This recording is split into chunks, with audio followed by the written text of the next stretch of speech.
दोस्तों, आज की कहानी जो एक्सप्लेन करने जा रहे हैं उसका नाम है रिवर वाइल्ड। कहानी की शुरुआत हमें जंगलों के बीच से जा रही एक कार को दिखाती हुई होती है, जो कि आज सालों के बाद अपने भाई जेम्स से मिलने के लिए उसके राफ्टिंग रेंटल कैंप में जा रही है, जहां पर वो लोग कुछ एडवेंचर एक्टिविटीज करेंगे जिसमें कि राफ्टिंग भी आती है। ये चीज हमें इस पूरी कहानी में देखने को मिलेगी, लेकिन हर एक मोड़ पर आपको एक नया ट्विस्ट देखने को मिलेगा।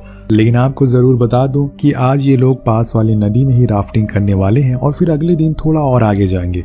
जेम्स के साथ 2 ब्रिटिश टूरिस्ट भी हैं जिन्होंने यहाँ पर आने के लिए जेम्स को पैसे दिए हैं, और उनके साथ है टैरिफ, जो कि जेम्स और जोई का बचपन का दोस्त है। पर जब जोई उसे देखती है तो उसका कुछ खास रिएक्शन नहीं होता। असल में उसके बारे में उसे पता नहीं था कि वो भी यहाँ पर आने वाला है, इसीलिए वो थोड़ा हैरान थी। उसके चेहरे से हमें साफ पता चलता है कि ये दोनों का कुछ पुराना लफड़ा है। जोई उसे बाहर नहीं लाना चाहती थी, वो ऐसा दिखाने की कोशिश करती है कि जैसे सब कुछ नॉर्मल ही है। और इसके बाद अब सभी तैयार होने लगते। बीच बीच में वो थोड़ी मस्ती भी करते रहते हैं, क्योंकि जेम्स सभी से डेथ पेपर पर साइन करवा रहा था, क्योंकि इस एक्टिविटी में किसी की जान भी जा सकती है, जिसका जिम्मेदार वो खुद नहीं होने वाले। अब सभी बोट पर बैठ जाते हैं और खूब एंजॉय करते हैं। सभी लोग धीरे धीरे करके आगे तेज लहरों के पास पहुंचते हैं, लेकिन इसी दौरान अचानक से जो पानी में गिर जाती है, इसलिए बोट को रोकना पड़ता है और जेम्स जाकर उसे वापस लाता है। वो सालों बाद राफ्टिंग कर रही थी, इसीलिए उसे थोड़ा डर लग रहा था, लेकिन जेम्स उसे समझाता है कि ये काफी नॉर्मल चीज है। उसे अकेले बैठा हुआ देखकर उसके पास टैरिफ आता है बात करने के लिए, लेकिन जोई उसे खास इंपॉर्टेंस नहीं देती।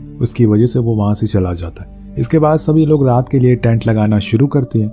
टेंट के बाद सभी लोग साथ में बैठते हैं और अपनी अपनी कहानियों के बारे में बताने लगते हैं, जो कुछ भी उन्होंने अभी तक जिंदगी में एक्सपीरियंस किया है। जो बताती है कि वो अभी एक डॉक्टर, उसने बहुत से लोगों से बात की और देखा है जो कि खुश नहीं है। उन्हें बस हमेशा लड़ाई झगड़े में मजा आता है, जो कि मुझे बिल्कुल अच्छा नहीं लगता। मुझे शांति अच्छी लगती है। मेरा एक बॉयफ्रेंड भी था, वो भी डॉक्टर था, लेकिन कुछ सालों पहले हम अलग हो गए। जिसके बाद वेंट और केन भी बताते हैं कि वो कुछ महीने पहले एक जगह पर गए थे राफ्टिंग करने के लिए।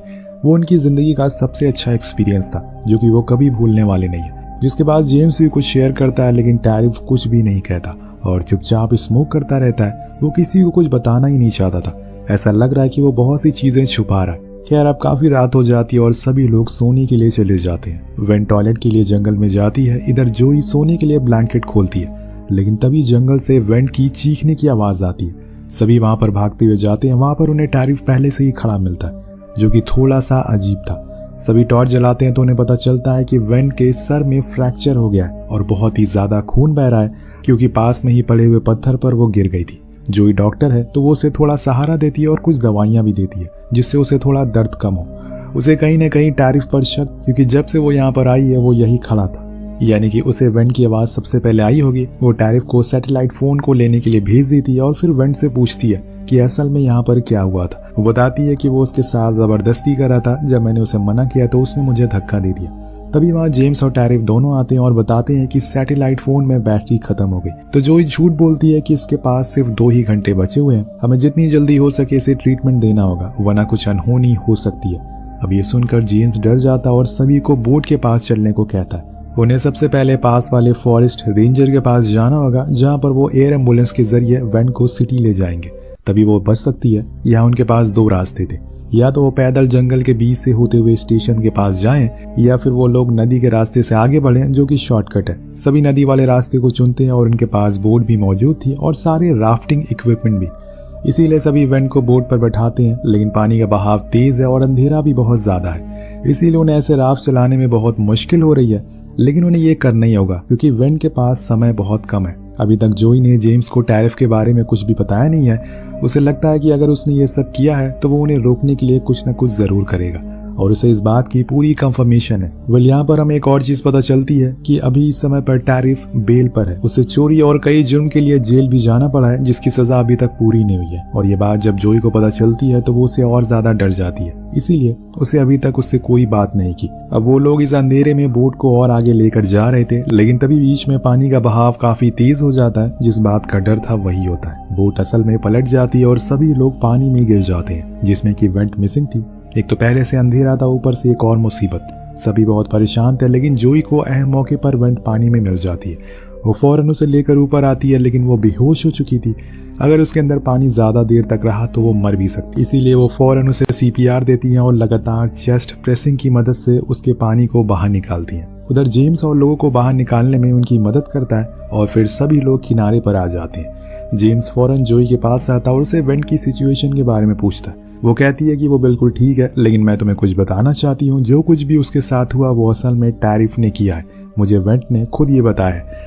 अभी जो बोट पलटी है मुझे लगता है कि इसमें भी टैरिफ का ही हाथ है, क्योंकि वो नहीं चाहता कि हम लोग रेंजर के पास पहुंचे और रिपोर्ट करवाएं, इससे वो मुसीबत में फंस सकता है। तुम देखना आगे जाकर हमें वो रोकने की जरूर कोशिश करेगा। लेकिन जेम्स को यकीन नहीं होता और वो उसकी बातों को इग्नोर कर देता है।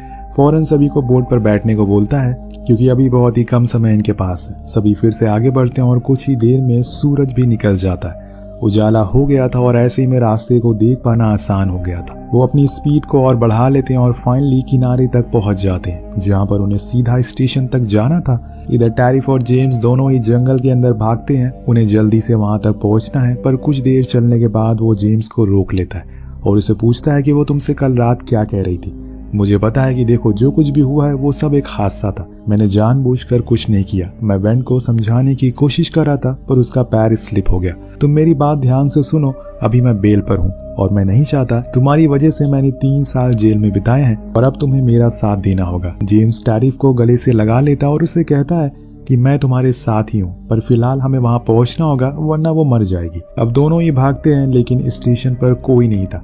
वो कुछ देर बाहर खड़े होकर इंतजार करते हैं। तभी एक रेंजर वहां आता है और जेम्स उसे अपने हालातों के बारे में बताता है और फौरन एक चॉपर लाने को बोलता है। लेकिन अंदर जाने के कुछ ही समय बाद टैरिफ को पता नहीं क्या हो जाता है, वो रेंजर को कॉल ही करने नहीं देता। उसका कहना था कि वो पहले वेंट को किसी नजदीक वाले हॉस्पिटल में लेकर जाएंगे और इससे वो किसी भी पुलिस केस में इन्वॉल्व नहीं होगा। लेकिन रेंजर कहता है कि ये प्रोटोकॉल के खिलाफ है, इससे तुम्हारे दोस्त की जान भी जा सकती है। लेकिन टैरिफ झूठ कहता है। वो उसे समझाता है कि इससे जेम्स की रेंटल राफ्टिंग कैंप की रेपुटेशन खराब हो जाएगी, इसलिए तुम ऐसा मत करो। लेकिन रेंजर नहीं मानता और वो उसके प्रति अग्रेसिव हो जाता है, जो बात रेंजर को पसंद नहीं आती और इसे कहीं ना कहीं कुछ गड़बड़ लगने लगती है। इसीलिए वो अपनी पिस्तल निकाल कर उस पर पॉइंट कर देता है। जेम्स घबरा जाता है, ये चीज तो बद से बदतर होने लगी है। वो रेंजर की बंदूक उससे ले लेता है और गलती से ट्रिगर को दबा देता है, जिसके बाद बहुत अफसोस होता है उसे। लेकिन अब क्या फायदा, खेल तो खराब हो चुका है। अब वो खुद को मारने की भी कोशिश करता है, लेकिन ऐसा नहीं कर पाता। वो रेंजर मर चुका था, उसके ऊपर पहले से ही 2 अपराध के चार्जेस लगे हुए हैं, अब ये तीसरा भी हो गया। इसीलिए वो भागने का सोचता है, जिसके लिए वो नदी का सहारा लेगा और कनाडा के बॉर्डर को उसी नदी से पार कर देगा, जहाँ से उसे पकड़ पाना मुश्किल हो जाएगा। लेकिन इसमें समय लगने वाला है, पर सबसे पहले तो उन्हें उस रेंजर की बॉडी को ठिकाने लगाना होगा। वो जेम्स को बंदूक दिखाते हुए कहता है कि इस लाश को किसी और कार में डाल दो। वो मजबूर था और इसीलिए उसका कहना उसे मानना पड़ता है, जिसके बाद दोनों ही उसे खाई में धक्का दे देते, जिससे ऐसा लगे कि ये एक हादसा था, किसी को उन पर शक न हो। इसके बाद वो बंदूक को लेकर बोट के पास जाता है और वहाँ सभी इस चीज को देखकर डर जाते हैं। जेम्स उन्हें बताता है कि इसने पुलिस वाले को मार दिया है, इसीलिए अब वेंट के लिए कोई भी मदद नहीं आने वाली है, जिसका ये साफ मतलब था कि ये उसकी मौत तय है। सभी को वो बैठने को बोलता है और बोट को कनाडा बॉर्डर की ओर ले जाने के लिए कहता है, जो कि यहाँ से थोड़ी ही दूरी पर है। लेकिन उसके लिए इन्हें और लोगों की जरूरत पड़ेगी। इतने में इतनी दूर एक बारी में पैडल नहीं कर सकते, पर टैरिफ को कोई फर्क नहीं पड़ता। उसे अब फिर से जेल नहीं जाना है, इसीलिए वो ऐसा कर रहा है। कुछ ही समय के बाद वेंट अपना दम तोड़ देती है। अब जो उसकी आंखों को बंद कर देती है, उसके अंदर तो बहुत ही ज्यादा गुस्सा था, लेकिन अभी इस समय वो कुछ कर नहीं सकती। उसे तो पहले से ही टैरिफ पर शक था, लेकिन किसी ने उसकी बात पर यकीन नहीं किया। आगे जाने पर उन्हें एक ब्रिज दिखाई देता है, जिसके ऊपर एक बंदा अकेले आगे जा रहा था, जो बड़ी ही चालाकी से एक मिरर की मदद से उसकी ओर रिफ्लेक्शन करती है ताकि वो इन्हें देख ले। उसका प्लान कामयाब भी होता है और वो इन्हें देख भी लेता है, जिसे देखकर टैरिफ बहुत डर जाता है और वो उससे झूठ बोलता है कि ये बस बीमार हो गई है, हमारे पास एक डॉक्टर भी है जो देखभाल कर रही है इसकी, टेंशन की कोई बात नहीं है। लेकिन ऊपर से साफ दिखाई दे रहा था कि बोट में एक मरी हुई लड़की रखी हुई है और यही बात टैरिफ को खाए जा रही थी।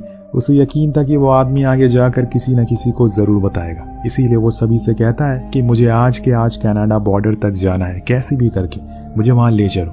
लेकिन जेम्स कहता है कि हमारी बोट पर वजन ज्यादा है, इसलिए स्पीड से चला पाना इसे आसान नहीं है। तो टैरिफ कहता है कि ठीक है, वेंट को दफना दो, जिसके लिए सभी मान जाते हैं और फिर किनारे पर ही वेंट को दफना दिया जाता है। जिसके बाद वो लोग फिर से बोट की तरफ जाने लगते हैं, लेकिन कुछ ही देर में अंधेरा हो जाता है। ऐसे में राफ्ट को चलाना आसान नहीं है, इसीलिए वो सभी डिसाइड करते हैं कि वो आज यहीं पर ठहरेंगे। बीच रास्ते में चलते हुए टैरिफ जो से कहता है कि तुम्हें पता है, मैंने ये सब तुम्हारे लिए किया है ताकि तुम किसी भी चक्कर में ना फंसो, क्या तुम्हें कुछ पता है? अगर नहीं पता तो मैं तुम्हें बता दूं। मैं 3 साल तक जेल में रहा था सिर्फ तुम्हारे भाई के चक्कर में। वो सालों पहले एक स्मगलर के साथ काम किया करता था और बड़े बड़े लोगों को गांजा जैसी चीजें सप्लाई करता था, लेकिन मैं इन सब चीजों से दूर था। पर उसने मुझे पैसों का लालच दिया और मुझे भी इन सब चक्करों में फंसा दिया, और उसके सारे गुनाहों को मैंने अपने सर ले लिया और 3 साल जेल में रहा। ये सब सुनकर जोई को तो यकीन ही नहीं होता। उसने इन सब चीज़ों के बारे में कुछ पता ही नहीं होता, पर उसे अभी भी टैरिफ पर गुस्सा आ रहा था क्योंकि उसकी वजह से वेंट की जान गई। अब रात हो जाती है और वो सभी को पेड़ से बांध देता और सोने को कहता है, क्योंकि उन्हें कल कैसे भी करके यहाँ से निकलना है और कनाडा जाना है। लेकिन यहाँ जोई के दिमाग में वही बात घूम रही थी जो उसे टैरिफ ने बताई थी। इसीलिए वो अपने भाई से पूछती है तो वो बताता है कि उस समय वो नशे में रहा करता था और ज्यादातर गलत लोगों के साथ उठता बैठता था। उसे कुछ पता नहीं है वो क्या कर रहा है। जोई कहती है कि तुम्हें पता है, जब मैं 15 साल की थी तो टैरिफ ने मेरे साथ छेड़छाड़ किया था। उसकी इजाजत तुमने खुद उसे दी थी। जिसके जवाब में जेम्स कहता है कि मुझे इस बारे में कुछ पता नहीं है। उस समय मुझे लगा कि तुम दोनों साथ में हो, इसीलिए मैंने कुछ नहीं कहा। अब इतनी देर में वहां पर मैक्स आ जाता है। ये वही बंदा था दोस्तों जो हमें ब्रिज के ऊपर दिखाई दिया था। तो मैंने आपको उसी समय बताया था कि इसे पता चल चुका है कि कुछ गड़बड़ है, इसीलिए इनके पूरे रास्ते पीछा करता रहा। अब वो तो सबसे पहले टैरिफ की बंदूक उसके हाथ से लेने की कोशिश करता है, लेकिन वो असफल हो जाता है क्योंकि उसने बहुत ही जोर से उसे पकड़ रखा था। इसीलिए वो जोई और जेम्स को खोलने का ट्राई करता है, पर इतने में टैरिफ की आंख खुल जाती है और वो बिना कुछ सोचे समझे ही उसे पीछे से गोली मार देता है, जिससे मौके पर ही उसकी मौत हो जाती है। टैरिफ को लगता है कि ये सब जोई का प्लान था, लेकिन वो कहती है कि उसे इस बारे में कुछ पता नहीं है। सभी इस चीज के बाद बहुत डर जाते हैं। उन्हें अंदाजा हो जाता है कि टैरिफ कितना खतरनाक है, वो किसी को भी मार सकता है, क्योंकि अब उसे किसी का भी डर नहीं है। इसके बाद ये लोग मैक्स की लाश को दफना देते हैं और फिर से जाकर बोट पर बैठ जाते हैं। लेकिन क्रिश्चियन, जो कि वेंट की दोस्त है, वो बहुत ही चालाकी से मैक्स की जेब से उसका चाकू निकाल लेती है और फिर जब ये लोग बोट पर बैठते हैं तो उसमें छेद कर देती है। लेकिन जो ये देख लेती है टैरिफ को कहीं ना कहीं उस पर शक, लेकिन क्रिश्चियन मना कर देती है, उसे कुछ नहीं किया। उन्हें मजबूरन किनारे पर आना पड़ता है, जिसके बाद जेम्स उस बोट को ठीक करने के लिए अपने बैग को खोलता है और इसी का फायदा उठाकर वो एक स्प्रे टैरिफ के मुंह पर मार देता है, जिससे कि वो थोड़ी देर के लिए ब्लाइंड हो जाता है। जिसके बाद उन दोनों में लड़ाई होना शुरू हो जाती है। उधर जोई क्रिश्चियन की रस्सी को खोल देती है और फिर वो दोनों जंगल के अंदर भागना शुरू कर देते हैं। जब कुछ देर वो चले जाते हैं तो उन्हें एक गोली की आवाज सुनाई देती है और जब जोई पीछे मुड़ती है तो वहां उसे टैरिफ दिखाई देता है, यानी कि जेम्स को गोली लगी है। क्रिश्चियन उसे भागने को बोलती है, लेकिन वो अपने भाई को ऐसे मरता हुआ छोड़कर नहीं जा सकती, इसीलिए वो दूसरे रास्ते को चूज करती है, जिसकी वजह से दोनों अलग हो जाते हैं। जोई के पीछे टैरिफ पड़ जाता है, पर जब तक उसे पकड़ पाता वो एक पहाड़ के नीचे कूद जाती है। हालांकि टैरिफ उस पर गोलियां चलाता है, लेकिन उसे कुछ नहीं होता। वो जाकर जेम्स से मिलती है और देखती है कि उसे बहुत खून निकल रहा है। वो फौरन उसे बोट पर बैठाती है और वहां से निकल जाती है। इधर से टैरिफ उस पर गोलियां चलाता है, लेकिन एक भी गोली उसे नहीं लगती। पर इतनी ही देर में उसे वहां पर 2 लोग दिख जाते हैं जो कि राफ्टिंग करने के लिए आए थे। उन्हें उस पर शक होता है, लेकिन वो कुछ समझ पाते कि टैरिफ उन्हें भी गोली मार देता है और उनकी बोट को चुरा कर वहां से भागने लगता है। इधर जोई अपनी जान बचाकर भाग रही थी, लेकिन उसका सामना तेज लहरों से होता है, जिसके लिए वो काबिल नहीं थी और इसीलिए आगे जाकर बोट पलट जाती है और दोनों ही गिर जाते हैं। जेम्स की तो हालत बहुत बेकार थी, इसीलिए जोई फौरन उसे किनारे पर लाती है और उसका खून बहना बंद ही नहीं हो रहा था। वो कुछ कर पाती कि तभी उसे पीछे से कोई चाकू मार देता और ये कोई और नहीं बल्कि टैरिफ था। वो उसको भी मारने के लिए पागल हो गया था, लेकिन जेम्स ऐसा नहीं होने देता। वो खुद की बहन को ऐसे मरता हुआ देख नहीं सकता, इसीलिए वो उसके अंदर जितनी भी ताकत थी वो उसे खड़ा होता है और टैरिफ को पकड़कर नदी में कूद जाता है और बहते हुए वाटरफॉल के पास जाता है, जिससे दोनों ही साथ में नीचे गिर जाते हैं। जो ये सब दर्द में रहते हुए देख रही थी, उसे कुछ नहीं समझ रहा था कि वो क्या करे। उसे एक गोली भी लगी थी जिसे वो खुद के हाथों से निकालती है और वहीं पड़ी रहती है। शायद उसका भी आज अंत है, लेकिन इतने में उसे ऊपर एक चॉपर दिखाई देता है जिसमें क्रिश्चियन थी और फाइनली क्रिश्चियन उसे देख लेती है। वो मदद के लिए आ गई थी। फौरन उसे ऊपर खींच लिया जाता और वहां जाकर वो क्रिश्चियन से साफ साफ कहती है कि अब कोई नहीं बचा, सब खत्म हो गया। इसी के साथ ये कहानी का यही अंत हो जाता है। वेल, आपको कहानी कैसी लगी नीचे कमेंट करके जरूर बताएगा। मिलते हैं अगली वीडियो में।